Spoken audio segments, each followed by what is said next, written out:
myself again. But it's the only way you're ever gonna learn. You look back and it's all in the past. I'm dwelling on that. Good evening and welcome to NUFC Matters with me, Steve Wraith. It is Sunday and it is the 5-minute rant, so it's over to you guys to have your say on Newcastle United tonight. And I don't think there'll be much ranting after Friday's result. Of course, a dominating performance by Newcastle United saw them win 4-2 against Leicester, and any doubts over Newcastle's safety in the league this season was cast aside with a fantastic performance. And to be honest, even tomorrow night's game, we'll all be watching it. We've been discussing just before we came on air. We'll all be watching it, hoping that Fulham get beat. But I just think it's academic now. But I'm joined by Pete and by Holly. Unfortunately, Chris is still feeling a bit under the weather. Get well soon, Chris. I hope everything's okay. And of course, it's becoming a bit of a regular feature on a Sunday to ask Pete how he's done with his Sunday team. So, Pete, I'm hoping you haven't had to play in goal, and I'm hoping you've got a result today. What was the score? Fortunately for me, I didn't have to play in goal, but we went down 3-1 today, unfortunately. The lack of a goalkeeper, both our goalkeepers are injured, as I mentioned to you, Steve, before. And just without a goalkeeper, we actually played really well as a team and caused them a lot of problems. 7 one-on-ones we missed. Wow. 7 one-on-ones, like it was just one of those games. And then the goalkeeper situation just got the better of us. But we shrug it off and we go again. It's no good. It's no good. But as you say, you shrug it off. You haven't had to play in goal. I'm going to ask John from Q-Tech if he's watching the night as well. I think you should show a little bit of sympathy on Pete. I think he needs a new strip sponsor. I think this is the only way that he's going to turn things round, John. So if you can come up with some kind of idea for a strip. And what's made us think about this actually is that John's put these on the website today. Some new football tops. And they're black and white, Pete. NUFC Matters tops. $29.99 postage and package as well. NUFCmatters.com. Football tops. Now, Pete, if there's anybody needs a black and white top in Leicester for their football team, it's you. So, John from Q-Tech, if you're feeling generous, Pete needs a new sponsor. I think that would be ideal. And John is online, so I'm sure John might. John, if you can help Pete out, please do. You know what, Steve? Just really quickly, I was lucky enough that last season we got to redesign our club badge, and typically, me surrounded by Leicester City fans, I actually created our badge based on the Newcastle badge. So our badge so that top alongside our badge would be absolutely a dream. Fantastic. Well, we'll see what John can do. I'm sure he'll help you out in some way, shape or form. Gary Milligan says, have you got Joe Linton playing up front for you, Pete? Just after you said 7 one-on-ones. Honestly, I can't believe I'm saying this, but he's worse. He's a lovely lad, bless him. I hope he's not watching. And I hope he is watching, because I tell him enough as it is anyway during the team talks. But he's lightning quick, got great quality on the ball, but he gets in front of goal and he just absolutely falls to pieces. Bless him. It's just one of those things. Sunday football for you. Yeah, okay. Well, as always, it's over to you to talk about Newcastle United, and you follow the link. I've put it in the description box, and we have got a caller straight away. It's Gary Carruthers. How are you, Gary? I'm all right. How are you? Yep, good to see you, mate. Thanks for joining us today. That's a great backdrop. Is that you and your missus? It is, yes. Excellent. Excellent, that, mate. Okay, well, welcome to the show. Look, the floor is yours, and you know, whether it's a rant or a rave, as Pete calls it, over to you, mate, and then we'll discuss what points you bring up. So over to you, Gary. Yeah, it's more of a rave, really, isn't it? Wasn't really expecting what came on Friday, but we'll take it. You know, it's kind of got us to a position where we're pretty much safe, and it was just, you know, the first 5 minutes we just came out and we just straight away the body language for me, it just said let's have it, you know, let's do this, and it was so much better than when we played Arsenal the week before. Probably after 5 minutes, I think we just stepped it up. We were just looking to catch them on the break all the time, and it worked really. You know, the game plan was fair play to Steve Bruce. He got it right this time. You know, sat back and we broke on them, and the pace of St. Maximum, Wilson looked up for it from the beginning, really. The only thing I would say would be, despite all of this, Almiron, to me, he's just gone backwards. He seems to just be stopping on the spot and spinning, and he doesn't seem to be getting anywhere. And I don't know what his contribution is to the team, really, Shelby didn't do a great lot, but he's kind of now playing as if he's like a holding midfielder. So bringing Willock back into the fold, I think, just give us that energy in midfield and a bit of a cutting edge, So much better performance. I thought it was in dreamland, 4-0. I couldn't believe it. But then typical Newcastle, before you know it, you're on your nerves again, aren't you? You're sitting there thinking, how have we gone to 4-2? And then I think Perez had a chance quite late on after that, didn't he? And you're just thinking, how can you go from 4-0 up to all of a sudden you're biting your nails, and I was like kicking every ball and come on, get it out. And I was just thinking, Bruce, come on, like you've allowed them to get 2 back. Why is that happening? You should have at 4-1. That should have been the first thing where you think there's a bit of a chance here that they're going to have a fight back, albeit pretty much no chance really at 4-0 up. But I just wanted them to shut up shop and just take what we've got, But obviously we look to tomorrow's game against Fulham. It would be nice to see Fulham get nothing more than a draw, really, and then from then onwards we can just relax for the last 3 games. Obviously Man City next, and then got a chance of points against Sheffield United and Fulham, but hopefully we won't need them. Hopefully the job will be done by this time, by sort of tomorrow night, Before I go to Holly, I'll just say something. I mean, just a question for you, really. What do you think's changed things, Gary? Because ultimately, 6-7 weeks ago, I think we all felt we were down. There was no way out of this. I think we were looking at a possibility of relegation. Mike Ashley's takeover collapsing, being stuck with Steve Bruce next season. We've now gone from that to almost safe with 3 games to go, and the takeover looking more possible now than it probably has in the last 12 months. What's changed things on the pitch for you? Just a bit more guts, I think. When we had all them injuries, just everything just seemed to go downhill, really. But from the Tottenham game onwards, really, I think we just seem to be up for the Tottenham game. And aside from Arsenal last weekend, we've been good for like 4 or 5 games. So it's only the Arsenal game we've let ourselves down, really, I would say. But it just seems more positively, and I don't really want Willock to be used as the super sub. I want him to be on the pitch because he just gives you so much more than any other midfielder we've got, and he's an opportunist. He breaks forward. He's looking to nick the ball, and then you've got like the likes of St. Maximum who'll break forward. Wilson just looks so sharp. I thought he just looked up for it, the same as he did in the Liverpool game. So hopefully we're there now, and we can just focus on getting the end of the season done, and then hopefully, I don't know, for me, Bruce has got to go, but he's still got another year in his contract as far as I know, so we just need a change for next season. We definitely do with keeping Willock as well, because he just gives you something. But my heart says his head's with Arsenal, and to me, he's been there all of his life, hasn't he? So why is he going to come to Newcastle? You would like to think you might think playing in front of 52,000 fans and being a fan's favourite might be enough for him to say, well, why not? Let's make this change. But my head's saying, I think his head's with Arsenal, so just got to see what happens. But there has to be changes in midfield, because it's the centre of midfield where we just let ourselves down. It's just not enough. But Hayden, he's very defensive. Shelby doesn't know a forward pass anymore. Longstaff, to me, just chases shadows. He works hard, but he doesn't give you anything. He doesn't create chances. And Almiron, just, I don't know what's the matter with him. He keeps doing this whole spinning on the spot, rolling his foot over the ball and then going backwards. And I'm just thinking, well, what are you bringing to the team anymore? So I don't know if he's just lacking confidence. I'm not too sure, to be honest with you. Great points, well made, Gary. Holly, what's your take on what Gary's had to say tonight?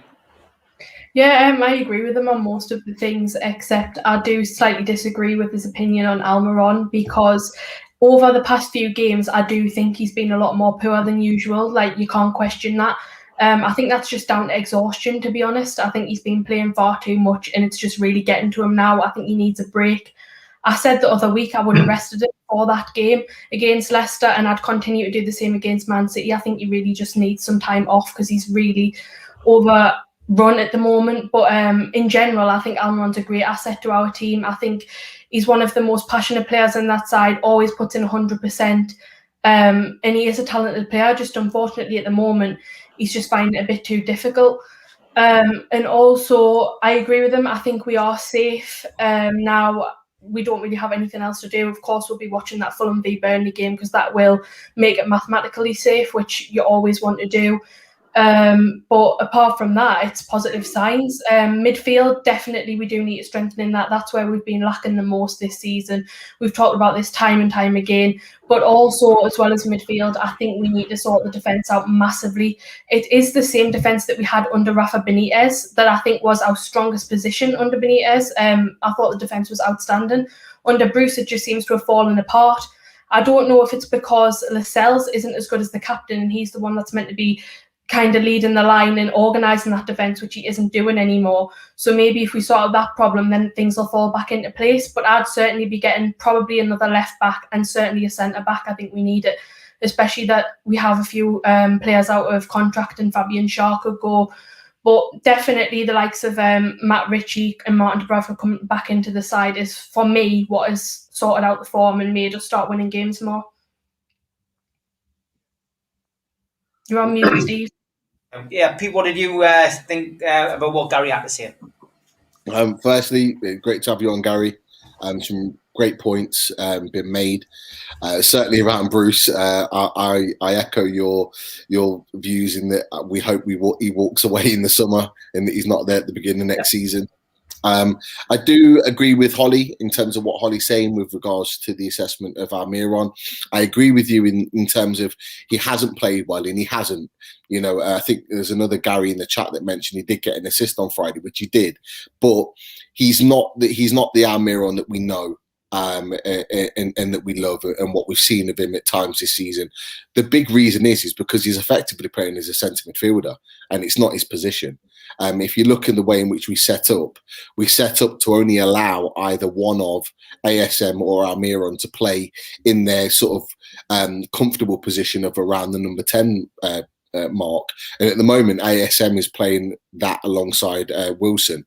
So it's meant that what's happened is Almiron has had to sacrifice himself for the team because he plays in that centre midfield. He runs his socks off, as Holly said.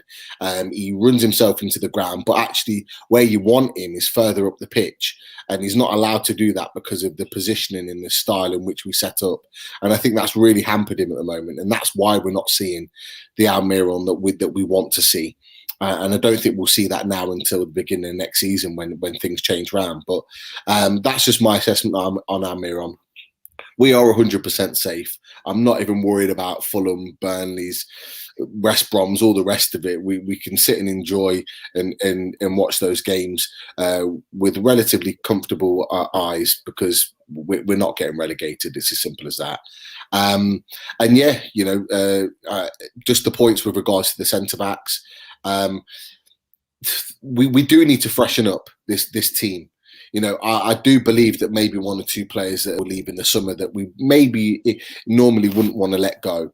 But the one thing that we haven't been able to do under Mike Ashley is turn over the squad of players. We've had to keep players. Why? Because there's no guarantees that we're going to replace them. So we've had to keep players longer than we would have naturally wanted to keep them.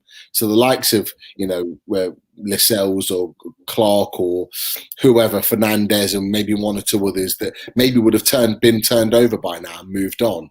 They've still done a good job for us, but you need to keep that squad ticking over. And I think we need to start doing that now because otherwise we're going to get really, really stale. Yeah, I would agree, Pete, 100%. Gary, have you got anything else to say, mate? No, that's pretty much it, really. It's hard to rant, really, when you've had a positive result, you know, but things have turned around slightly as well. So I'm just relieved, to be honest with you. I'm just relieved that we've managed to get to this point before we go into the Fulham game, and we're not going to be looking over. It's unlikely. It's not likely they're going to win 4 games, is it really?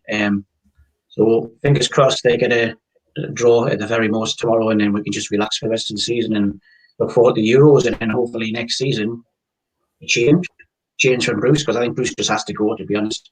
I think he's had a couple of years. It's just going to be the same story next season for me. Mike Ashley's not going to back him. He's not going to spend money when we're looking at selling. So unless there's a takeover done, I just don't see a future for Bruce. But is he waiting for the money? Is he waiting to get pushed out the door rather than just walk away? We don't really know what's going on behind the scenes and what his contract says. But for me, I think for most Newcastle fans, we just want a new start, just something different for next season. You're on mute again. I've got my washing machine on in the background, and that's what I'm concerned about. The noise comes from that on this microphone. Apologies. Thank you, Holly. Keep us right. Yeah, Gary, well done, mate. And I know you're keen on coming onto a match day live or something at some point, mate. So we'll get you on before the end of the season. Thanks very much for contributing tonight, mate. Brilliant. Top man. That's brilliant. Thanks very much. Thanks for having us. Cheers, mate. Take care. Bye-bye. Always great to get some new people on the show and new views and new comments. So great stuff. We'll sure to have Gary on at some point. Okay, on to the next caller. It is Brian Parkin. Good evening, Brian. Hi, guys. You all right? Yeah, good to see you, mate. Thanks for coming on. And over to you, mate. The floor is yours for 5 minutes. Whatever you want to say, mate, about Newcastle United and the, maybe it's the season, maybe it's the last 7 days, maybe it's just Friday. Over to you, mate. I think for me, I think mine all stems back from the time that I've been a supporter. I grew up on the Keegan days, the first time, seeing all the attractive football entertainers.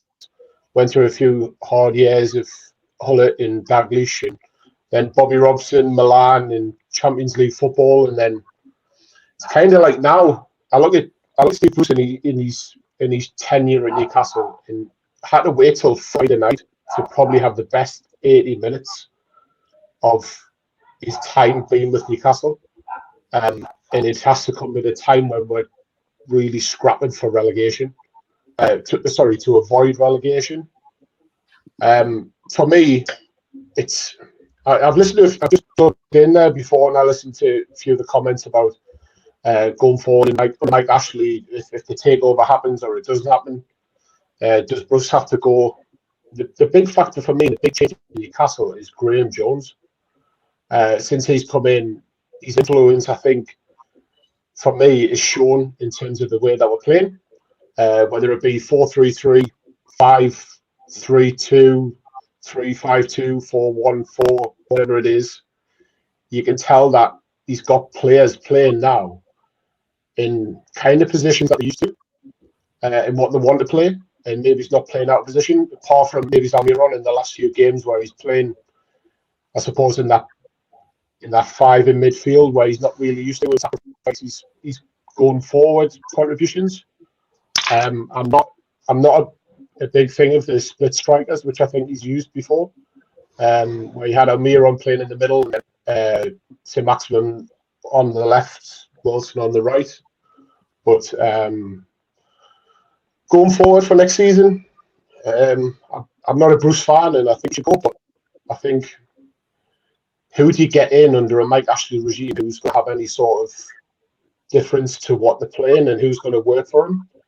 Any manager with any sort of self-respect is going to come in next to no money. I'm not saying I want Bruce to stay. Absolutely not. But for me, it's kind of like, who do you get to replace him? Graham Jones, possibly.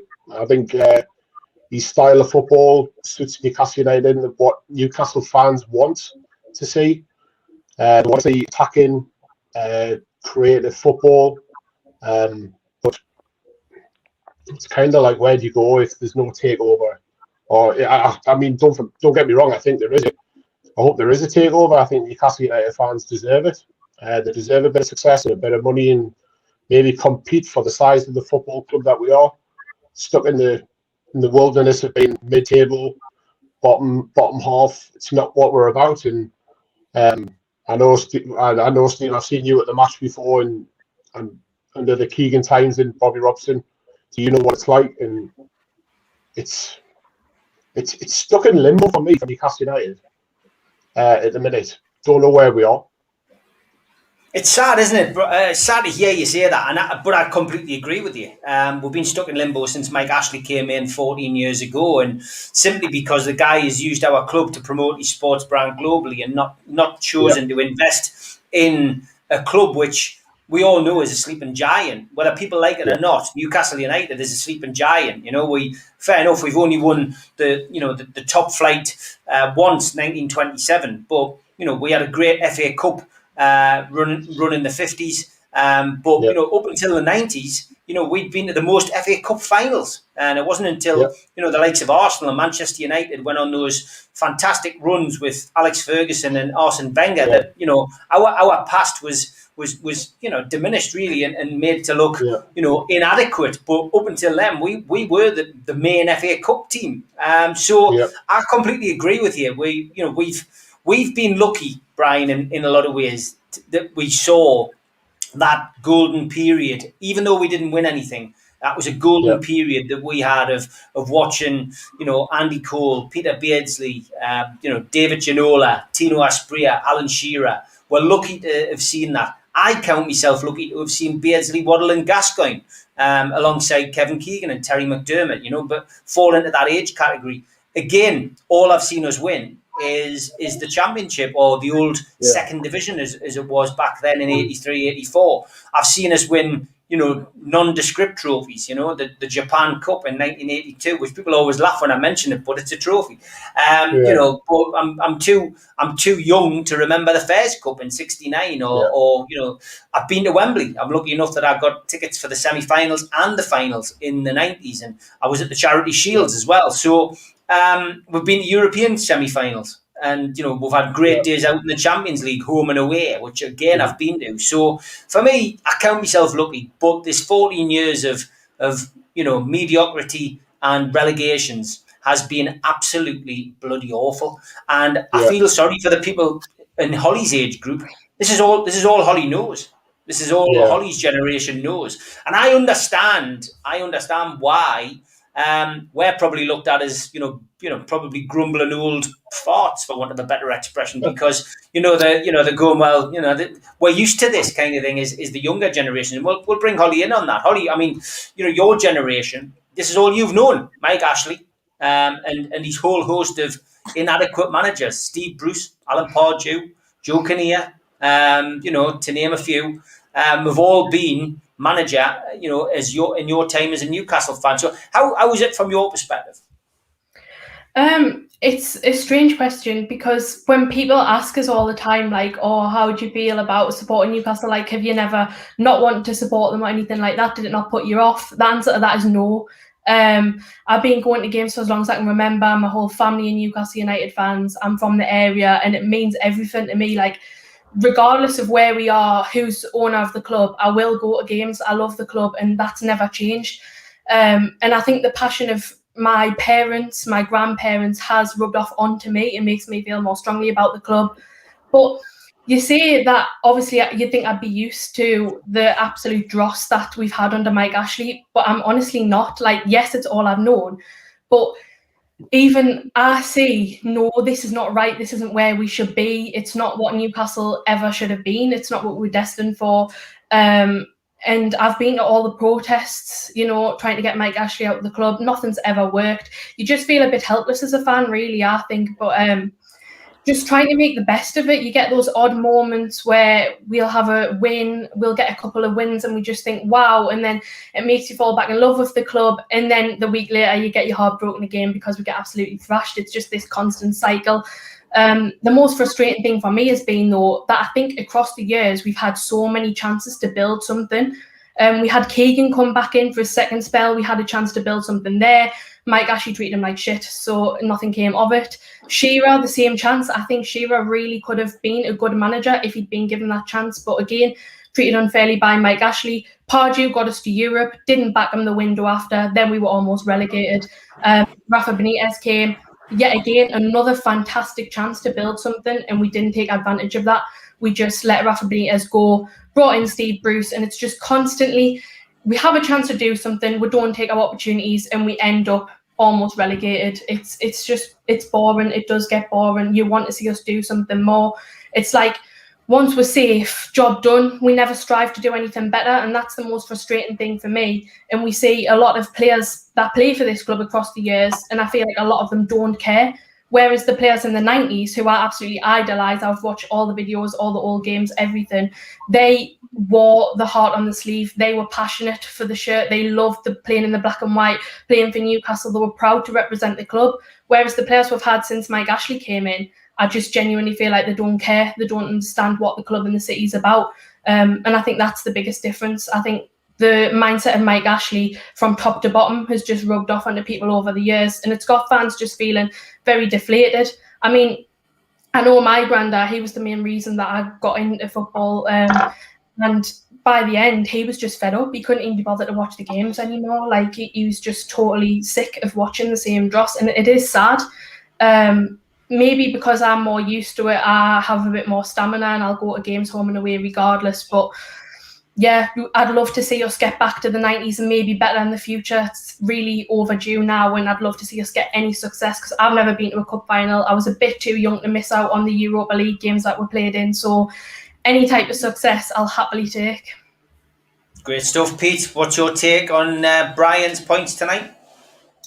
Again, great job, Brian, on fantastic points. And it is that same thing again. I talked about it on Matchday Live in the worldwide show, in fact, in that I'm just sick of, worrying about, we get the relief of saving ourselves for one season, then it quickly turns to worry about where we're going to get the next 40 points from the next season. And it's a case of, we are in that limbo at the moment. We just need the future of our club resolved in order for us to move forward.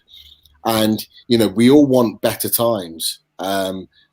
The frustrating thing about it, and Holly's touched on it, she's gone through the sort of the timeline of where we could have rebuilt this club and we could have really kicked on.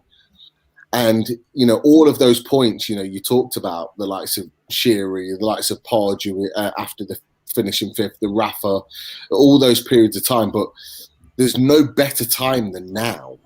You look at the way football is at the moment. You look at the way the Premier League is at the moment. You look at West Ham that are fighting for the top four. You look at Leicester, who have made those giant leaps in the last couple of years under Brendan Rodgers. You look at Everton kicking on. And you look at the fact that Arsenal, who are supposedly top six, sitting in ninth. You look at Spurs that are falling apart. Liverpool.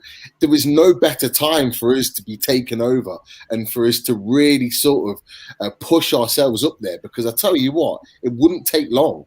It would not take long. This is not a dead set top six anymore, where you have to try and break through it and have one of those breakthrough seasons. The teams are all over the place, and there's an opportunity for us to really kind of kick in and break through that wall. And that's the frustrating thing, is that we just don't know what's going on. We don't know when it's going to be resolved. We're all left in limbo. We're all sort of praying for better days, but we can't keep waiting, because the time's going to pass us by. We've got an opportunity to sign good players, to really kick on, and the sooner we do it, the better. So, like I said, what Brian said is absolutely spot on, and like I say, Holly's touched on it. But there is no better time than now. Yeah, Alan D says what I think most people think when they watch this. You've got to say, Holly's a breath of fresh air. She's got an old head on young shoulders. Any chance you can give the players a pep talk for the Man City game, Holly? I'd love to if I was given the chance. You never know. Brian, anything else, mate? So, for me, looking at that Mike Ashley era, I mean, we've had some dross managers in his time. Let's be honest. But even when we weren't getting high to the table, the one man who the fans could relate to and who actually gave the toss, if you like, about the area was Rafa. He got the area, he got the fans, he got the community. He went in. I've seen pictures and videos with him in Lascelles and going into Walker Dome and places like that and speaking to the youngsters. For me, if this takeover doesn't happen, and like I said before, I would love it if it does, but if it doesn't, Newcastle need a manager who they can relate to and who gets the area. Steve Bruce is a Geordie, but he doesn't get Newcastle United in what we're about. If it's going to be moving forward, and Bruce does go, they need to get somebody in who is relatable with the fans. Shearer come in off in that season. He was on a loss straight away. He was in a height of nothing. He didn't stay up. He got screwed over by Mike Ashley or whatever happened. But then everybody else that come in apart from Rafa has had no real relationship with fans, in being able to speak to the media and get out in the community. Keegan did it. He had a massive impact in this area in terms of his relatability. Bobby Robson, same person. Rafa, same sort of personality. The Newcastle United team or the club needs somebody like that moving forward. My thought would be if it did, and like Pochettino, if Rafa didn't come back. I'm not a massive advocate for managers returning. Would I like to see Rafa back? Yeah, of course, but I think Keegan was a prime example that didn't work, if you like. But for me, the relatable manager at Newcastle United and the fans will back him. Whether we're playing in 15th place, 10th place, 15th place, Newcastle United fans will get behind that manager. Yeah. What do you make of that, Pete? Absolutely spot on. For me, I think if we're going to be taking over the club, I think Rafa Benitez is in my opinion, the only one that can take this club forward. Brian talked about Rafa in the community. I used to love seeing the pictures and hearing and listening to the interviews.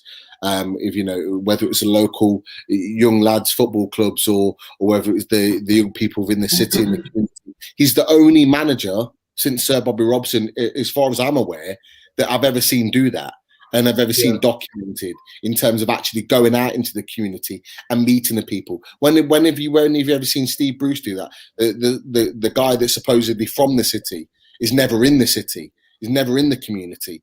He doesn't feel a part of it. This is why the fans can't make the connection. And this is why when people in the media come out and question why we have such loyalty to Rafa Benitez, it's because he actually got the city. He understood it, the city. He understood it. Why? Because he actually went out there and met the people. He actually went out there and took the time out of his day to do that. And the most important thing, he also got players to do the same. So the players also went out and met people within the city. And that's why they have the connection. You look at the likes of Isaac Hayden, Dwight Gale, Matt Ritchie, Rob Elliott, should I say, the goalkeeper. They all love the city. They all want to stay in the city. Why? Because they got to understand the city. They got to understand the people in the city. There's so many professional footballers and professional clubs that don't do it these days. But Rafa Benitez set that expectation from the beginning. And I can't remember a manager since Sir Bobby Robson back in the early 2000s that did the same. Maybe Chris Hughton, possibly, but certainly Bobby Robson. And then since then, Rafa Benitez. That makes the difference. That makes the difference because it makes us understand that they understand us. And when we understand that they understand us, it means the connection grows and it's bigger. And it means that we get behind the manager and we get behind his ethos and his values and how he wants to go about managing the club. It all knits together. It's not hard, but some of these managers and some of the media just don't get it. They don't get it, and that's the biggest frustration of it all. Can I just? Go on, Brian. Yeah, go on. Sorry. I think for me, what also a big plus for Rafa is he didn't take any of Mike Ashley's rubbish, if you like. He come in, he set his stall out. This is what I want. This is what I need to get this team up to the next level. I want control over transfers in and out. I want to do all this, and I think that's what, for me, in looking back on managers who've been in actually before, they've always just easily just foregone that, and they've let the scouts and Lee Charnley and everything take over the transfers and things like that, and basically be a head coach, if you like, where Rafa wanted full control. He wanted to do things his way. He wanted to be successful or die on his sword and not be successful. which I think for me was spot on. Holly, what do you make of what Brian's had to say? Yeah, I think he's totally right, and I think Pete hit the nail on the head as well. The Rafa Benitez era during my time as a supporter has been my favourite, simply for the fact that, unlike other managers that we've had, Rafa really got the area, and I think that proves that the manager doesn't necessarily have to be from Newcastle or have connections to Newcastle. I mean, Rafa Benitez is Spanish, and he completely understood Geordie people and Newcastle as a city and the club perfectly well. And he's much more of a Geordie in my eyes than Steve Bruce will ever be. I don't think Steve Bruce has ever been a Newcastle United supporter. No matter how much crap he says, I'm not having it, because he hasn't got the same mindset as we have. And that is what we need for a takeover going forward. We need someone that the fans can relate to, that they really get the area.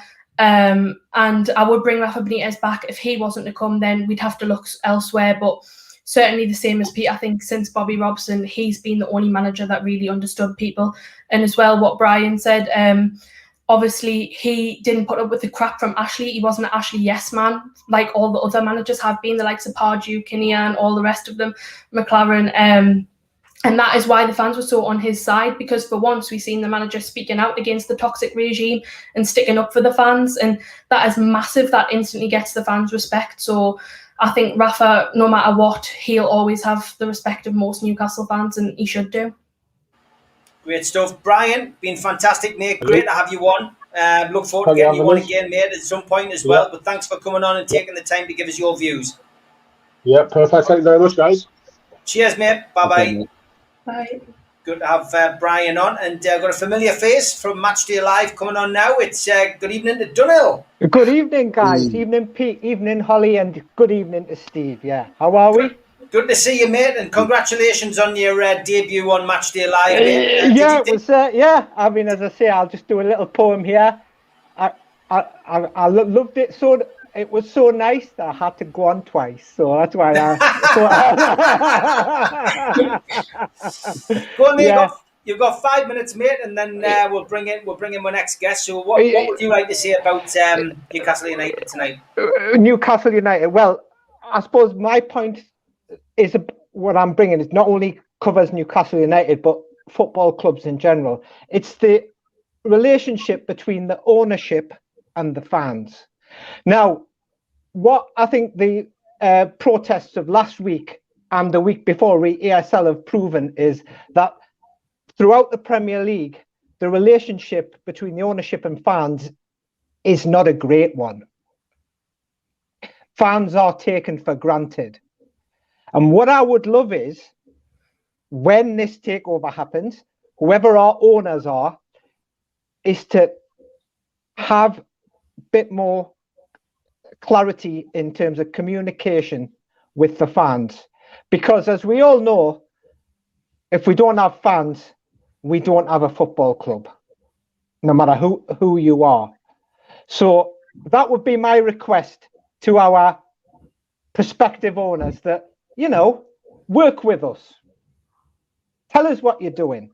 Because under the current regime, there's been certain things which obviously got on every fan's goat. One of them being renaming our beloved stadium. I mean, that really got on everybody's goat. Sports Direct Arena. It didn't sound like a football stadium. Did it sound more like a rugby league stadium? I mean, St. James's Park, you think, oh, going to St. James's, that's tradition. Old Trafford or Anfield, that's tradition. You know, by renaming a stadium, you sort of take the soul away. You put a knife through tradition, you know, by doing that. And that, you know, that's what I want to see, is that whatever decision they're taking, you know, get our opinions on board, ask what we think, you know, and then we may not like it, but at least we're being, you know, honest, and that whoever our owners may be, that for them to remember one thing, that yes, they're going to be putting the funds in. Yes, we've got the manager. Yes, we've got the team, but fans are also important. And I'm going sort of a bit of economics here. We are also stakeholders in our club, in the fact that we pay the money through the gates, we buy the retro kits, etc., etc. So that was my little rant from the past few weeks. I'm thinking, well, yeah, all these money bags owners have come in, but they don't understand. They need to get on board our culture, the football culture, the ethos, and how us fans think, and that relegation promotion does happen. It has happened for the last hundreds of years. That ain't going to change. We ain't like NFL where you got this conference, that conference, and that conference. It's basically that's the competitive ethos in our throughout our leagues, and that's why what makes our football so competitive. No matter if you go League 2 or even in a non-league, everybody plays hard to win, hard to move, and plays hard so that they move up the divisions. So that was my rant on that. That for a change to happen in football, the owners need to work, develop a tight-knit relationship with the fans. Good point, Donald. Yeah, good point. Pete, what do you make of that? I agree. I think it's a really good point. The fabric within our game is the fact that it's competitive. That there is a chance that any team at any given day can win the league, but also can get relegated. Yeah, and that's what keeps the competition high. You look over the last 10, 12 years.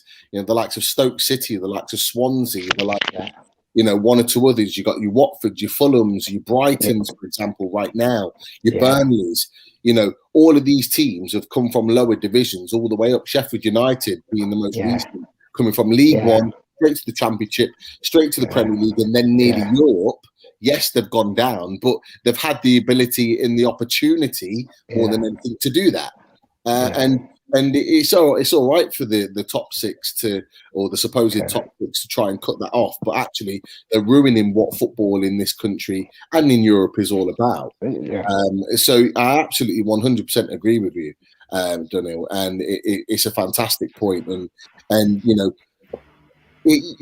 owners need to understand the clubs that they own better. And like you've said, first and foremost, it starts with the fans. You need to understand what the fans want at the club. Now, the fans are not going to be able to get everything. And it's important that we understand that as fans. We're not going to get everything we want, but there should be at least that communication there, that open line of communication where voices are heard.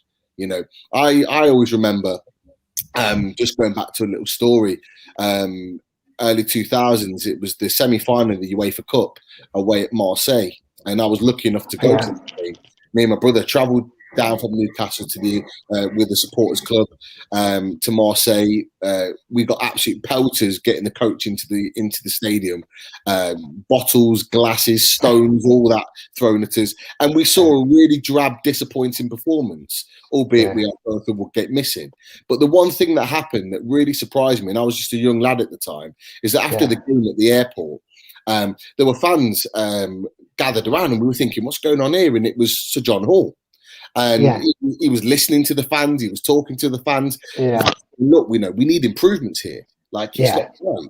We should have been competitive. We should be getting to the final. And he listened and he advised, and he said, look, we're going to look into it. And I'm pretty sure that season he went out and got Patrick Kluivert. Now, I'm not saying it worked, but what he did, he listened to what the fans wanted. I'm not saying those fans made the difference, but he certainly took it on board. We've got an owner that doesn't take anything on board that the fans say. You look at Arsenal and a number of other clubs that don't listen. They need to listen and understand what the fans want. And with that, then builds a connection. It builds a connection, not just club, but within football. Holly, what did you make of what Donald had to say? Yeah, it was a great point. You can't disagree with them at all. I think it's easy to get caught up in the fact that the PIF is so wealthy and it'll make us the richest football club in Europe, etc., etc. But the most important thing is the type of relationship that we have with the fans, because Mike Ashley had relatively decent wealth when he came into the club, but had an absolutely shocking relationship with the fans, and we know how that turned out. So I don't think money's the be-all and end-all. If they have a positive, healthy relationship with the fans, they're regularly communicating and seeing what the fans' thoughts are on things, then that will make them to be successful owners. I think the fact that Amanda Staveley is part of that consortium is a really positive thing, because she will help be the voice of the fans almost and communicate that to the other parties involved. And I do think she understands Newcastle and she really gets the fans. I think she likes Newcastle as a club and as a city. So that's always a positive thing. But definitely that's what I think will get them on the fan side straight away, is if they're really listening to what we want. Some type of like fan forum, fan board thing, better than the one we have at the minute, because that's totally killed. That's what I think would be the best way forward. Just get a few fans from different groups as well, different kind of supporter groups. I know we've got like an LGBT one, we've got the flags group, we've got the disabled supporters, just people from all different supporter groups to be on a forum and share the ideas. That's what I think we need to do under new ownership. Good stuff. Go on, Donald, quickly. As I say, what Holly's just said there, that's exactly what I had in my mind as well. And that obviously with our friends, I think when we are taking over, signed and everything signed, sealed, delivered, work with the trust and say, right, you are the fans' voice. How can we help? How can we take these things forward? That's linking into the point that Holly has just made there. So that would be good. I am going to do a special when the season finishes about the fans liaison committee, because I think that story needs to be told. All the Green people know is, and that really was our big opportunity to have fan representation at the club, and it was 20 years ago. And obviously, I was at the centre of it. I was involved from the start, and I think that'll be an interesting story. And I think as long as the new owners learn from the mistakes that were made with that, then I think we've got a big opportunity to include all supporters, and there is a way of doing it, and I just think I think the new owners will certainly look at it. And I know from meeting Amanda Staveley myself that is something she is willing to do and happy to work with supporters. So that is good news. So let's hope it is that takeover. Donald, I've got one more caller to come on, so thanks for your time, mate. And we'll get you back on Match Day Live. Great point. Absolutely. Mate. Look forward to it, guys. See you later. Have a good evening. Nice one. And you take care, mate. Bye bye. Great to have Donald on, and great to have so many people joining us tonight. Jimmy Ray, good evening, mate. How are you? Good evening, brothers and sisters. How are you? Very good, mate. Good to see you. What would you like to say tonight, mate? The floor is yours.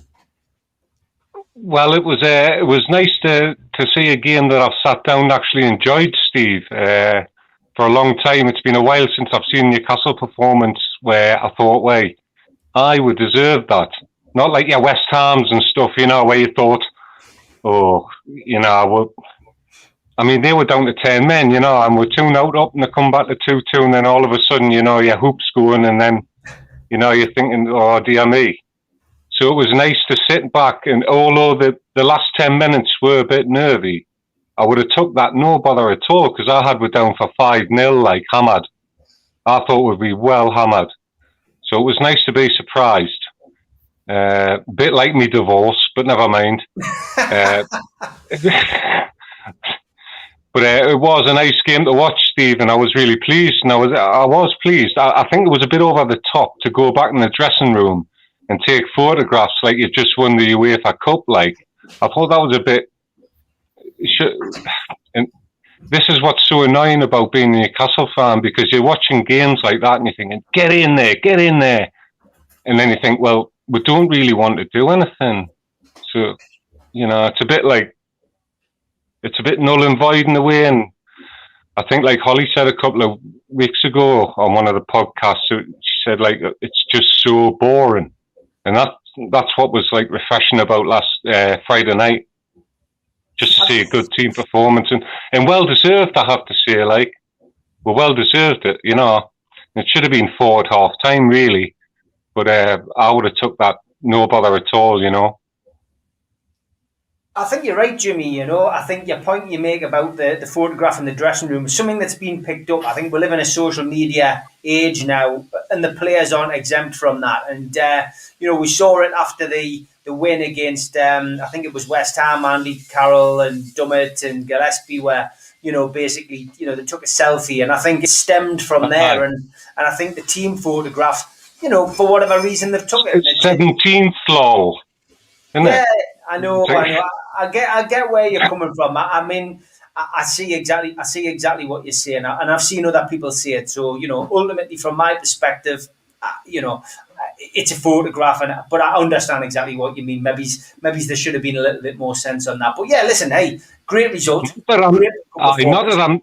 Not that I'm not happy about that, Steve, because ultimately I want the takeover to go through. That that's what everyone's pinned their hopes. Well, most of us. The only one. Let's not forget, by the way, that I think it's like 90% that want this takeover, and the ones that don't are only the ones with the biggest gobs. You know what I mean?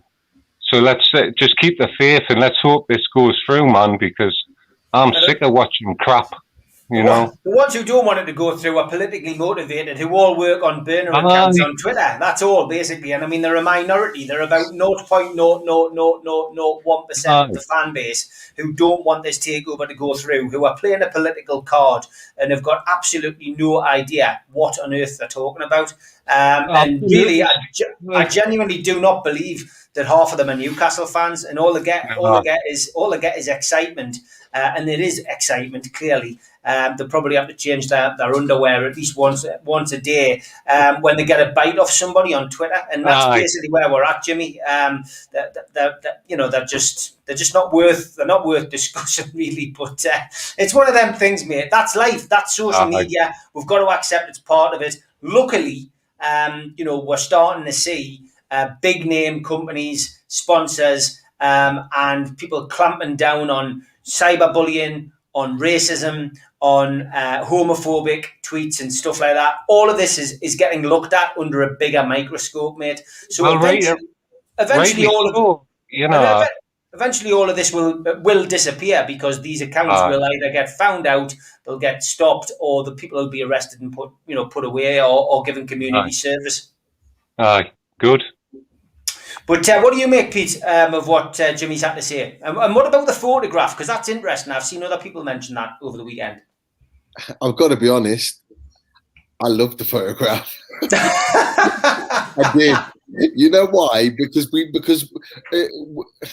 we don't get any of that. I look at other teams putting their photographs out when they win, and I'm talking every team in our league and below. And I saw it more as a togetherness of the players.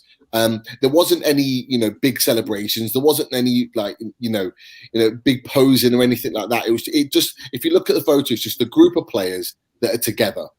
And I like that. And that's the least that they deserve. Yes, we're 17th in the league. Yes, well, 13th we went up to. But yes, we've not had the best of seasons. But I tell you what, it was a very, very good performance. And if there's ever one game where in my opinion, I don't mind a photo coming out, it's after that performance, because those boys put in a great performance and they deserved it. So I actually loved it. I loved having that photo up, the togetherness of the players, and we don't see it enough. And like you said, Jimmy, we want the takeover. We want our club to be moving forward. And you know what? I want to see more of those photos. In the next 3 games, yeah. I noticed there hasn't been any photos from the Stadium of Light after the fantastic 1-1 draw today, which got them into the playoffs. I can't wait for the playoffs. Holly, what did you make of what Jimmy had to say? I'm of the exact same opinion as Pete. I really like the photograph. I think it shows that the team's unified, because I know that's been questioned a lot throughout the season. And I just think it shows that now there's a sense of togetherness, and they were happy that they'd won that game, as they should be. Also, it should be celebrated a little bit, because like I've mentioned before, at one point it was like we were nailed on to be relegated, and we've turned that around now. And I think Friday night's game, I'm lost off with all my days, showed that was the game that proved that, we're safe now, there's nothing left to do, because we were almost at that magic 40 points and we were 13th in the league. So I just think that should be celebrated a little bit. Overall, should we be celebrating surviving relegation? No, but this season, we should, because it's a miracle that we've managed to stay up. It is definitely a miracle. Jimmy, anything else, mate? No, I take the guys' points on board, and maybe I just grew up in the entertainers era, and you get stuck in these heights and you just think, we can be great, we can be good, we can compete. And I'm not taking anything away from the performance, and I think you're right. It does show lovely, you know, what a great performance and togetherness. But I think long term, you know, we should be really looking upwards, you know. And that's all. And I just want we all to be together, by the way. And let's just stick together, man, and let's just get this through. And who knows, in a couple of years, I'll be thinking, oh, I'm sick of being in finals. You know what I mean? Let's hope it's like that. You know, that would be fantastic, wouldn't it? You know, oh, I'm sick of De Bruyne. He's not good. You know, that would be lush, wouldn't it? You know what I mean? Messi, rubbish. You know? Jimmy, it would and be we deserve it, man. Fans deserve it, man. You know? But I love your show, by the way, and thanks very much, man. Hey, Jimmy, thanks for coming on. Thanks for your support. We've got a great support network with NUFC Matters. It's been fantastic. And I think people are happy to know that the show is going to carry on now that we seem to be, touch wood, coming out of COVID, etc. And, you know, I wouldn't have built this up and not continued with it. But people like yourself make it. And thanks for your support, Jimmy. Thanks to Gary and to Brian tonight as well, and to Dunhill for coming on. But, Jimmy, thanks. And don't be a stranger, mate. Make sure you come back on, pal. Thanks ever so much, guys. Love you all, man. Cheers, man. Take care. Oh, man. Great to have him on. Fantastic show tonight, Pete. Loved it.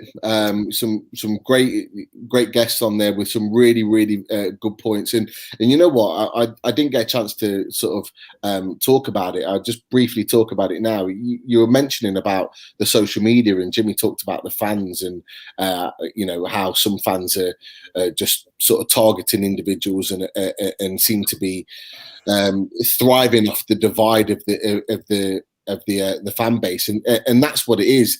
They're thriving off this divide, and they know these small, minute number of fans that are causing problems know that when this takeover goes through, the fan base will start to come together, and it will start to knit together, and they'll start be working in the same direction, and there won't be all this arguing and bickering, and it will start to really come to an end. And that's what they don't want. They don't want it, because their lives sort of evolve around the negativity of the club. And if the club is positive and the club is going in the right direction, they've got nothing to moan about, and they've got nothing to thrive off. So, you know, it was a really good point that was made, and obviously you talked about it briefly as well, Steve. But I do believe that, you know, the sooner our club's future is resolved, that you will see on social media that the fan base really start to come together. Yeah, Holly, it's great to have so many fans on, like-minded fans coming on and chatting tonight, and new faces as well. Always nice to see new faces. I've said Jimmy, Gary, Brian in particular, never been on the show, but great to hear different points of view. Yeah, I think that's a great thing about when you get new people on the show. It brings different points up that are actually really good, that haven't been discussed before. So today's show's been really good. And just touching on what Pete said about the social media stuff, I thought your little bit about the anti-takeover Pete was spot on, Steve. Like, you can't really add much more to it. I think if the takeover goes through, these people will be devastated. They'll have nothing to do kind of with their free time anymore. And hopefully you'll see them go a little bit more after the lockdown as well, because less people will be online, less people to troll. Just really sad, to be honest, isn't it? Well, it is, and I see people getting affected by it all the time. I keep saying I'm not going to go on about it, but I end up doing it, and it's because, you know, Steve Hasty was targeted last week, absolutely disgracefully.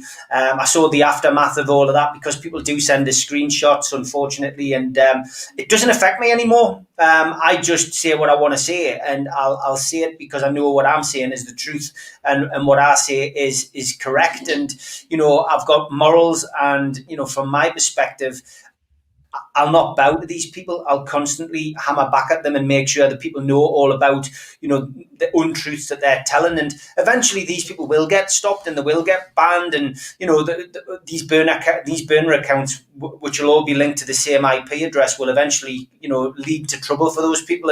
And so it should do. They should grow up. Essentially, but they don't affect me anymore. I did what I had to do by doing the documentary, doing the campaign.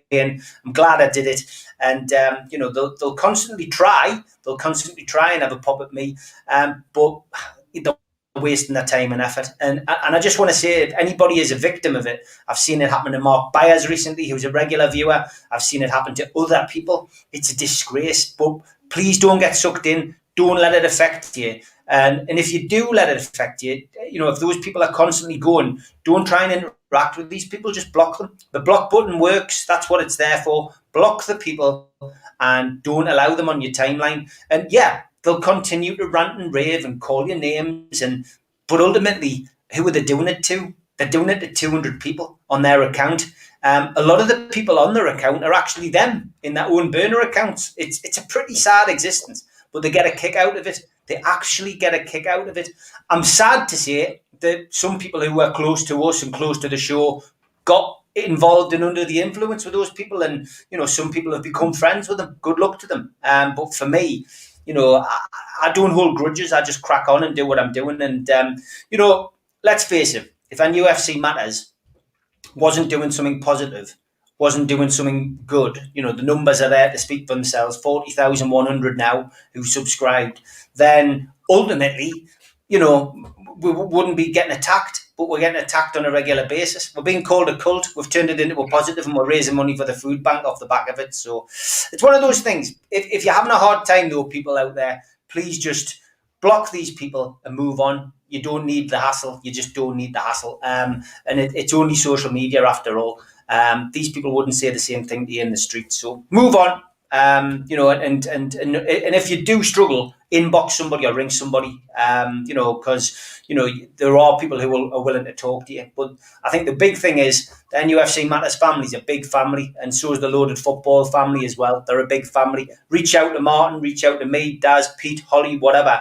If you are having a bit of trouble, it's not worth the energy. Go off and watch a TV, keep off your phone, but just block these people. They're not worth the interest, and they're certainly not worth replying to.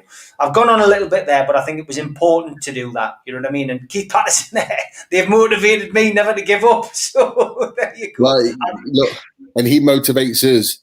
Look, we've talked about it before. He says that we're his motivation, but he's ours as well.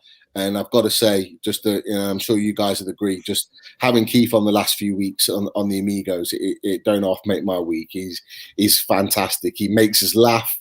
But I tell you what, he's a straight talker, and I just love watching and listening to him. And, keep up the fight, Keith. There's other people out there as well, the likes of Tom and Daz and Yano and all the guys on the chat tonight. There's so many people to reach out to. We are a massive, massive community, and that should never ever be forgotten. You know what? There's some absolutely brilliant people in the chat as well. And somebody suggesting there we need to get together. You'll need a big venue. We've got the Christmas party, which will be rearranged as soon as I know when Lee Clark's coming back. But hopefully, as well, we will be able to do something bigger and better. We've already been in discussions with a bar locally for an event in August. With me and Liam Kennedy for the food bank. We're going along to do a show for free for the food bank. So look, there will be some live shows from our perspective to try and raise money for the food bank. So, from our perspective, yeah, 100%. There will be get-togethers as long as it's safe and COVID secure, and we get all that that opportunity. So it'd be great to meet as many of you as possible, and don't be shy. Make sure you come up and say hello to us when you do. So great stuff. Fantastic show tonight. Big shout out to Pete and Holly. Thanks for coming on, and big shout out to Chris. Get well soon, mate. He's probably in bed. He really isn't well at all. So sending our best wishes to Chris. And Holly's getting overtime again this week. She's back tomorrow night with ladies' night with me at 6 o'clock. So I'll be back with the girls tomorrow night at 6 o'clock. All the usual shows are on this week. I'm not away or doing anything, so looking forward to seeing you all. And of course, we've got Match Day Live and the Three Amigos again on Friday. So another double shift for me. Great to see you guys. Take care. Have a good Sunday evening. Nice. Take care, guys.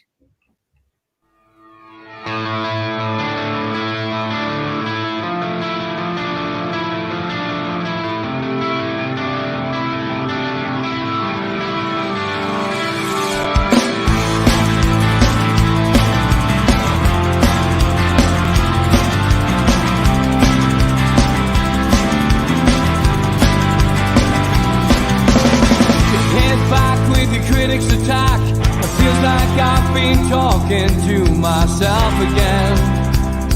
But it's the only way you're ever gonna learn. You look back and it's all